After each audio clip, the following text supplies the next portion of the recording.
ఈమె పేరు దాసరి కల్పన. ఉమ్మడి వరంగల్ జిల్లాలోని శాయంపేట సొంతూరు. ఒకప్పుడు కల్పన వ్యవసాయ కూలీ. రోజు గడవడమే కష్టమయ్యేది. కానీ ఇప్పుడు స్వయం శక్తితో ఎదిగి ₹1,00,00,000 టర్నోవర్ దాటిన కంపెనీకి అధిపతి అయ్యారు. సంచుల తయారీ చేపట్టి మరికొందరు మహిళలకు ఉపాధి కల్పిస్తున్నారు. ఎందరికో ఆదర్శంగా నిలిచిన ఈమెకు మొన్న ఢిల్లీలో జరిగిన గణతంత్ర వేడుకల్లో పాల్గొనే అరుదైన అవకాశం కూడా దక్కింది.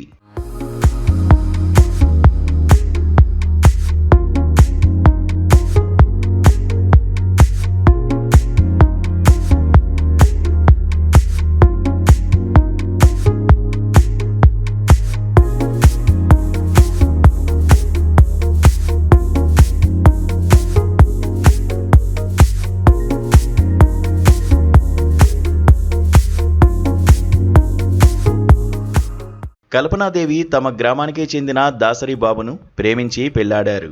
వీరికి 2 కూతుళ్లు. పిల్లల చదువులు, కుటుంబ ఖర్చుల కోసం భర్తతో కలిసి వ్యవసాయ కూలీ పనులకు వెళ్లేవారు. అయినా ఇల్లు గడవడం కష్టమయ్యేది. తర్వాత మహిళా సహకార సంఘంలో సభ్యురాలుగా చేరారు. మహిళా సంఘాల్లో కల్పన పొదుపు, ప్రతిభను గుర్తించిన అధికారులు కొద్ది రోజులకే అధ్యక్ష బాధ్యతలు అప్పగించారు. సంఘంలో చేరాక కుట్టు మిషన్ నేర్చుకుని కుట్టు పని మొదలుపెట్టారు. అయితే కుట్టు పనితో వచ్చేది ఇంట్లో కనీస ఖర్చులకు సరిపోయేది కాదు. దాంతో స్వయం సహాయక సంఘం నుంచి ₹1,00,000 రుణం తీసుకుని కిరాణా షాపు పెట్టారు. 5 ఏళ్లకు మరో రుణంతో పిండి గిర్నీ మొదలుపెట్టారు. అదే సమయంలో కల్పనకు హిందీ తెలియడంతో శిల్పాధికారులు కమ్యూనిటీ రీసెర్చ్ పర్సన్ CRPగా ఎంపిక చేశారు. అందులో భాగంగా ఉత్తరప్రదేశ్, మధ్యప్రదేశ్, జార్ఖండ్ తదితర రాష్ట్రాల్లో స్వయం సహాయక సంఘాల మహిళలకు పొదుపుపై శిక్షణ ఇచ్చారు కల్పన. అయితే కరోనా తర్వాత తమ జీవితాలు మళ్లీ మొదటికొచ్చాయట. ఈ క్రమంలోనే ఏదైనా వ్యాపారం పెట్టాలనే ఆలోచనతో యూట్యూబ్లో వెతికినట్లు కల్పన తెలిపారు. సంచుల తయారీ గురించి తెలుసుకుని మెషిన్ను తెచ్చుకున్నామన్నారు. తన భర్తకు రైస్ మిల్ నడిపిన అనుభవం ఉందని, దాంతో పని ఈజీ అయినట్లు తెలిపారు.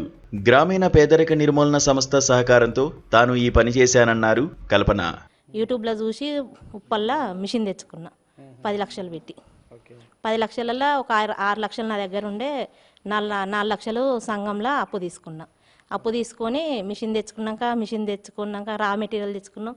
నడపడం మా ఆయనకు కొంచెం రైస్ మిల్ అనుభవం ఉండే, అది నడపడం కోసం హైదరాబాద్ నుంచి ఒక టెక్నీషియన్ పిలిపించుకున్నాం. ఆయన నెలకు 40,000 సర్వీస్ ఛార్జెస్ అడిగేది. ఒక 2 నెలలు ఆయనతో ఉండి మిషన్ నడపడం మొత్తం మా ఆయన నేర్చుకొని, ఇక ఆయనకు 40,000 ఇవ్వడం ఎందుకని మా ఆయన మిషన్ నడపడం నేర్చుకున్నాడు. నేర్చుకున్నాక బ్యాగ్స్ తయారైనాక పర్కాల, అదే మాకు ముందు అనుభవం ఉంది. అల్లం పేస్ట్ తయారు చేసిన సేల్ చేయడం, ఈ బిజినెస్ ఇట్లా సేల్ చేయడం అనుభవం ఉండి మార్కెటింగ్ మేమే చేసుకుంటాం. తర్వాత మాకు బిజినెస్ బాగానే ఉన్నాక ఇప్పుడు ఖాళీ బ్యాగ్స్ ఇస్తే వాళ్ళు కొంత గిరాకీ లేదు అని మళ్ళీ ప్రింటింగ్ చేయాలి అని దాంతో ప్రింటింగ్ మిషన్ కూడా తెచ్చుకున్నాం. Double print single. వన్ ఇయర్కు 10 లక్షలు, నెలకు 8 నుంచి 9 లక్షలు ఉంటుంది. అన్ని పోను మాకు ఒక 50,000 మిగులుతాయి. వర్కర్లు 4. సంచుల తయారీ ద్వారానే సొంతిల్లు కట్టుకున్నానని, 4 మహిళలు 2 పురుషులు ఉపాధి పొందుతున్నారని కల్పన గర్వంగా చెబుతున్నారు.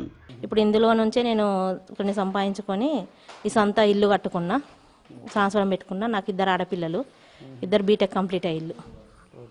ఇప్పుడు ఎంతమంది మహిళలు నా దగ్గర? ఒక 4 మహిళలకు ఉపాధి కల్పిస్తున్నా, 2 మగవాళ్ళకి. కల్పన కష్టాన్ని, అందుకున్న విజయాలను చూసి ఊరి మహిళలు అబ్బురపడుతున్నారు. తమలాంటి మహిళలకు కల్పన స్ఫూర్తిదాయకంగా నిలిచారని సంతోషం వ్యక్తం చేస్తున్నారు. మా వివో స్టార్ట్ అయిన కాడ నుంచి మేము 2 ఒకటే. మా గ్రూప్ అంతా మా వివోలనే ఉంటుంది. సిరి వివో అని గ్రామీణ సంఘం. వాళ్ళకెళ్ళి కొన్ని డబ్బులు తీసుకుంటూ కృషితోటి ఏమంటే CRP వచ్చిన కాడ నుంచి ఈ పని చేసుకుంటూ కొంచెం డెవలప్ అవుతుంది.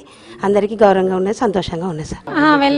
వెళ్ళొచ్చింది అంటే మా శాంపేట నుంచి వెళ్ళిపోయిందని మాకే గౌరవంగా ఉంది. ఆ అక్క పోయింది అని సంతోషంగా ఉంది.